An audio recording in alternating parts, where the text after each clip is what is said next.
De l'Évangile de Jésus-Christ selon saint Matthieu, chapitre 22, versets 34 à 40.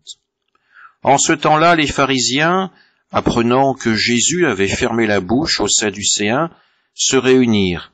Et l'un d'entre eux, un docteur de la loi, posa une question à Jésus pour le mettre à l'épreuve. « Maître, dans la loi, quel est le grand commandement ?» Jésus lui répondit, « Tu aimeras le Seigneur ton Dieu de tout ton cœur, de toute ton âme et de tout ton esprit. Voici le grand, le premier commandement. Et le second lui est semblable, tu aimeras ton prochain comme toi-même. De ces deux commandements dépend toute la loi, ainsi que les prophètes. » Acclamons la parole de Dieu.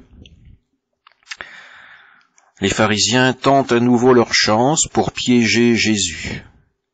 Ils lui demandent de citer le plus grand commandement parmi tous ceux qui existent, parmi les 613 qu'ils connaissent.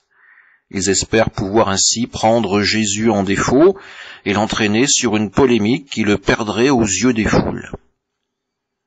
Jésus répond, « Tu aimeras le Seigneur ton Dieu. » Aimer véritablement avec tout son cœur, toute son âme et tout son esprit. Nous avons du mal à imaginer un amour si pur, si grand, si sacré. Pourtant, c'est cet amour qui unit le Fils à son Père.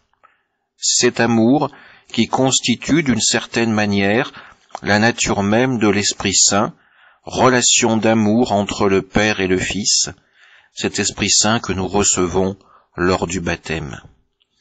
Et Jésus complète, « Tu aimeras ton prochain comme toi-même ».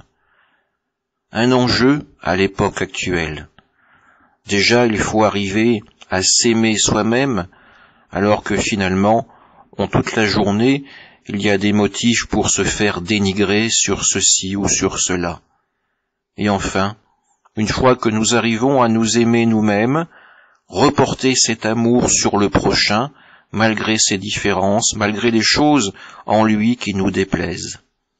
Finalement, Jésus ne nous demande qu'une seule chose, arriver à aimer comme son Père en est capable. Amen.